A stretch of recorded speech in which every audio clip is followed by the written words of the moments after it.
South India shopping mall లో blockbuster Ashadam #1 kilo sale.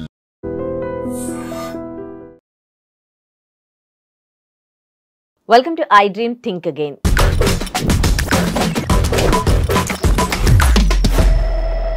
ఇవాల్టి మన ప్రోగ్రాంలో గెస్ట్ విజయ బంగారు గారు, motivational speaker and language trainer. మాట్లాడదాం. నమస్తే అండి, welcome to our studio. Vijaya గారు, మనల్ని ఎదుటి వ్యక్తి గౌరవించాలి అనంటే మన ప్రవర్తన ఎట్లా ఉండాలి? అంటే గౌరవం అనేది అంటే అడిగితే ఇచ్చేది కాదండి. అంటే ఒక మనిషిని చూడగానే చాలా మర్యాదగా చాలా గౌరవించాలనిపిస్తుంది. అది అంటే మనను ఎదుటి వ్యక్తి మనను గౌరవించాలంటే ఫస్ట్ ఆఫ్ ఆల్ ఎదుటి వాళ్ళ విషయాలలో అనవసరమైన జోక్యం అనేది ఉండకూడదు. సో వాళ్ళ గురించి మనం తెలిసే తెలియకుండా కామెంట్ చేయకూడదు ఫస్ట్ ఆఫ్ ఆల్. ఓకే, దాని తర్వాత ఏంటంటే ఏదైనా ఒక మనిషి మీ దగ్గరికి వచ్చి ఏదైనా చెప్తే ఫస్ట్ అతను ఏం చెప్తున్నాడో వినాలి ఫస్ట్ ఆఫ్ ఆల్.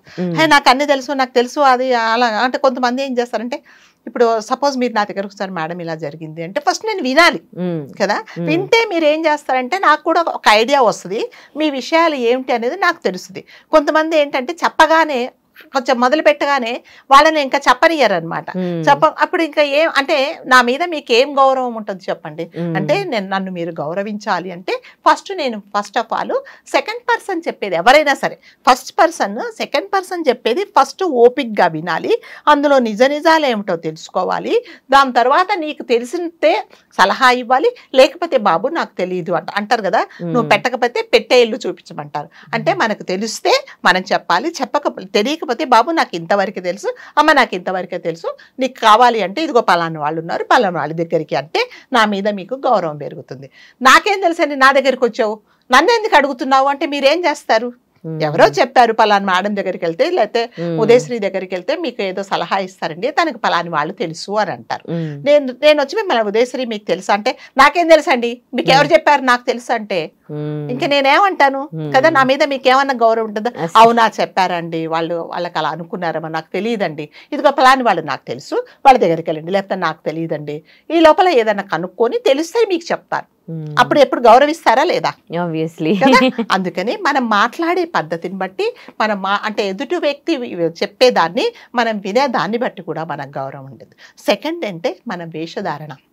సో మన వేషధారణ అనేది ఒక మనిషి మనను గౌరవించాలి అంటే మనను మనం ఎలా ప్రజెంట్ చేసుకుంటున్నాము అనేది కూడా చాలా ఇంపార్టెంట్. నా బట్టలు, నా కంఫర్ట్, నేను ఇలాగే ఉంటాను అనంటే అంటే ఒక అకేషన్ను బట్టి మనము వెళ్తాం. ఒక పబ్కి వెళ్తారు, ఒక పార్టీకి వెళ్తారు, మీరు వేసుకుంటారు. సరే, మీరు ఏదో వ్రతానికి వెళ్తారు, ఒక పూజకి వెళ్తారు, మీరు వేరేలాగా వెళ్తే మీ మీద ఏం గౌరవం పెరుగుతుంది. So dressing also very important. మనము how we are carrying our self అనేది చాలా ఇంపార్టెంట్ అండి. అంటే అలా అని మొత్తం ఇట్లా కప్పేసుకొని అలా చెప్పట్లేదండి. అంటే మన వేషధారణ కూడా ఇంపార్టెంట్. సరే, మనం మాట్లాడే పద్ధతి, మనం ఎలా మాట్లాడుతున్నాము, సో ఎంత సౌమ్యంగా మాట్లాడుతున్నాము, ఎదురువాడు చెప్పేది మనం ఎంత సౌమ్యంగా వింటున్నాము, అతను చెప్పే సమస్యకు మనం ఏమన్నా పరిష్కారం చూపిస్తున్నామా, చూపించకపోతే లేదు బాబు నాకు తెలియదని మర్యాదగా చెప్తున్నామా అనేది కూడా చాలా ఇంపార్టెంట్ అండి. అంటే ఎవరైనా కొంతమంది ఏం చేస్తారంటే ఏదో ఒక సహాయం కోసం వస్తారు కదా. అంటే జనరల్గా అంటే మనుషుల మెంటాలిటీ ఎలా ఉంటుందంటే 99.9% ఒక మనిషి ఏదైనా సహాయం అడగాలి అంటే తనను తాను చంపుకొని ఇక అవసరం కదా, తప్పదు, నేను ఇక వీళ్ళని అడగాల్సిందే అన్న పరిస్థితిలోనే మన దగ్గరికి వస్తారు కదా. అంటే ఏదైనా ఫైనాన్షియల్గా కానీ ఇంకా ఏదైనా ఒక మాట సహాయం కానీ కదా. అంటే వాళ్ళు అప్పటికే సగం చచ్చి ఉంటారండి. అంటే మామూలుగా అంటే మంచి మనుషులు, మంచి మనస్తత్వం కలగాలి. కొంతమంది అవసరం ఉన్న అవసరం సహాయం అడుగుతారు, డబ్బులు అడుగుతారు. That is different, that is another side of the coin. నేనేం చెప్తున్నానంటే మంచి వాళ్ళు ఒక మనిషి మన దగ్గరికి ఒక సహాయం కోసం వచ్చారు అంటే ఫస్ట్ వాళ్ళని మనం కించపరచకూడదు. వాళ్ళ లోట్లు పాటలు, నువ్వేంటో ఇవాళ అడుక్కున్నావు, నీ డబ్బులు నువ్వు పొదుపు చేసుకోలేదు, నువ్వు అన్ని వేస్ట్ చేసావు, ఇవాళ చూడు అడుక్కుంటున్నావు అంటే అప్పటికే వాళ్ళు చాలా దిగజారిపోయి చాలా అంటే బాధతో ఇంకా తప్పదురా బాబు అన్నాడు మన దగ్గరికి వచ్చినప్పుడు. అంటే చెప్పే పద్ధతి కూడా ఉంది. ఎస్, మీరు చెప్పిన పాయింట్ కరెక్టే, కానీ చెప్పే పద్ధతి ఉంటుంది కదా. ఆ చెప్పే చూసావా ఇంత ఇప్పుడు నువ్వు అడగాల్సి వస్తుంది, నువ్వు అడుగుతున్నప్పుడు నాకు తెలుసు నువ్వు ఎంత బాధపడుతూ నన్ను అడుగుతున్నావో, ఇక్కడి నుంచి అన్న కాస్త జాగ్రత్తగా ఉండు, కాస్త పొదుపు చేసుకో, ఓకే, నీ శక్తికి మించి నువ్వు అందరికి సహాయం చేస్తావు, ఇవాళ నువ్వే అడుగుతున్నావు ఉందా? ఎంత రెస్పెక్ట్ పెరుగుతుంది ఎదుటి పర్సన్ పైన అట్లా మాట్లాడితే, ఎంత మర్యాదగా ఉంటుంది చెప్పండి. అంటే చెప్పేది కూడా ఏదో తను నా దగ్గరికి వచ్చాడు అనేసి ఏమై అసమానం అడుగుతావు, నీకు ఇదే పని పాట లేదా, నువ్వు ఇచ్చేదే ఉండదు, మళ్ళీ అంత చెప్పినా ఇచ్చేది ఉండదు. సారీ నువ్వు అడిగావు, నా దగ్గర కూడా ఉంటే తప్పకుండా ఇచ్చేవాడిని, సరే నేను ఎవరైనా ఉంటే నేను కనుక్కొని చెప్తాను, ఇప్పటి నుంచి అయినా సరే నువ్వు జాగ్రత్తగా పెట్టుకో, డబ్బులు ఉంటే జాగ్రత్తగా పెట్టుకోవాలి, ఆరోగ్యం జాగ్రత్తగా చూసుకోవాలి. అంటే మన మాట అండి, మన మాట ఉంటుంది కదా, ఆ మాట అనేది చాలా ఇంపార్టెంట్.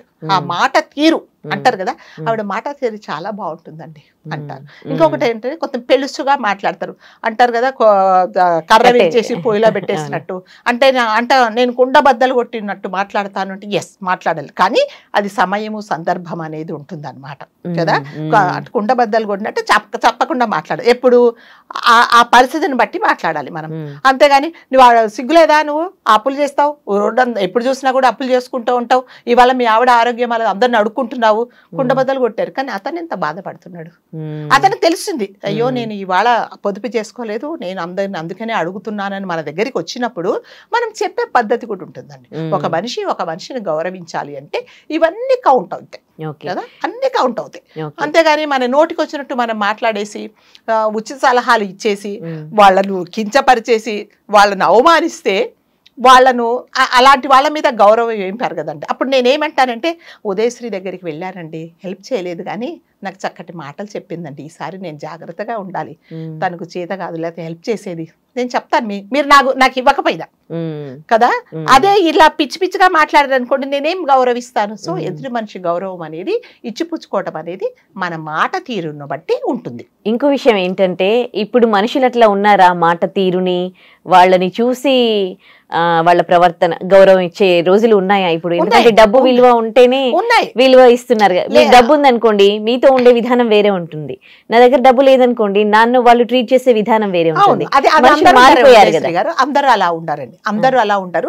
అంతే ఎదుటి మనిషిని నువ్వు మనిషిగా గుర్తించాలి, వాళ్ళ బట్టలను బట్టి లేకపోతే వాళ్ళు మాట్లాడే పద్ధతిని బట్టి అది ఒక రకంగా ఉంటుంది, కానీ అప్పుడే మనకు తెలిసిపోతుందండి. అంటే ఎదుటి మనిషిని వేరే వాళ్ళని గౌరవిస్తున్నారంటే వీళ్ళు డబ్బులకే ప్రాధాన్యత ఇస్తున్నారా లేకపోతే వేషధారణకు ప్రాధాన్యత ఇస్తున్నారా అని అది మరి that is another side of the coin. So గౌరవించడము అనేది ఓన్లీ మీ మనస్తత్వాన్ని బట్టి మీ మనిషికే నేను గౌరవిస్తాను అంతే. సో వేషధారణ అనేది అది ఏంటంటే సందర్భాన్ని బట్టి ఉంటుంది అనమాట. దానికి కూడా మీరు అన్నట్టుగా ఎస్ మీరు డాపు దర్పం చూపించేసి ఏదో ఉన్నవి లేనివి గిల్ట్ నగలన్నీ వేసుకొని పోతే చాలా ఇస్తారు. ఒక ఆవిడ దగ్గర ఏం లేకుండా చక్కటి ఒక బంగారం గొలుసు వేసుకోపోతే ఈవిడికి ఏమీ లేదనుకోని కూడా నేను చాలాసార్లు కొంతమంది పెళ్లిళ్ళలో కావాలనండి కొన్ని ఫంక్షన్స్లో పిలిచేసి కావాలని అవమానించిన వాళ్ళని కూడా నేను చూశాను అనమాట. కావాలని అంటే కనీసం భోజనం కూర్చుంటే కూడా ఇక్కడెందుకు నువ్వు వెనక్కి కూర్చో అని కూడా నేను విన్నాను చాలా మటుకు. సో అది చాలా తప్పండి. మనిషికి ఎప్పుడైనా గౌరవం అనేది ఇంపార్టెంట్ కదా. ఇప్పుడు నువ్వు పిలిస్తేనే వాళ్ళు వచ్చారు కదా, నీకు అంత నీ స్థాయికి తగదు అన్నప్పుడు అసలు నువ్వు పిలవకుండానే ఉండాల్సింది. నువ్వు పిలిచినప్పుడు వాళ్ళ స్థాయి ఏంటో తెలుసు, వాళ్ళ ఫైనాన్షియల్ పొజిషన్ ఏంటో తెలుసు, వాళ్ళు ఎలాంటి వాళ్ళో తెలుసు, వాళ్ళని పిలిచి నువ్వు అవమానించడం అనేది చాలా తప్పు. ఈ మధ్య నేను కూడా 2-3 చాలా కొన్ని ఫంక్షన్స్ లో చూశానండి. పాప భోజనం చేస్తూ ఉంటూ కూడా లేపేసి ఇప్పుడు కాదు ఇక్కడ అందరు వేరే వాళ్ళ లైన్ ఇక్కడ కాదు నువ్వు వెనక్కి కూర్చోపో అని కూడా నేను చూశాను. పాపం కళ్ళనీళ్ళు పెట్టుకొని వెళ్ళిపోయారనమాట. అది చాలా తప్పండి. అంటే పిలిచి మనం అవమానించడం అనేది చాలా తప్పు. అలా ఎప్పుడు కూడా చేయకూడదు మనం అసలు. రైట్, చాలా మంచి విషయాలు తెలియజేశారు. థ్యాంక్ యూ అండి.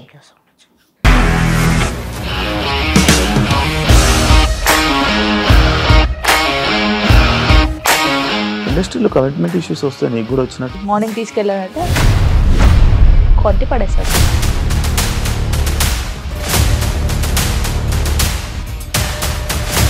ఒక్కళ్ళు కూడా చూడలేదు ఈ సినిమా అని చెప్పడానికి కూడా చాలా ధైర్యం కావాలి. అది నిజం కదా, దాంట్లో ధైర్యం ఏంటి? ఇది నెక్స్ట్ డే ప్లేట్ మార్చేస్తే తప్పు కదా. As of now we are comfortable this అని నేను అనుకుంటున్నాను. రష్మిక గారిది మీది ఒకే ఊరు అంట కదా. నీకు కోపం వచ్చిందంటే బాగా తిట్టేత్తరా? తిట్టేద్దామండి. నిజంగా గేమ్ ని ఎలా చేంజ్ చేయగలిగారు? ఏపీఎస్ఎఫ్సి వాళ్ళకి 6 నెలల్లో నేను 6 లక్షలు కట్టా. బిజినెస్ చేయాలనుకుంటే it is as difficult as riding a tiger.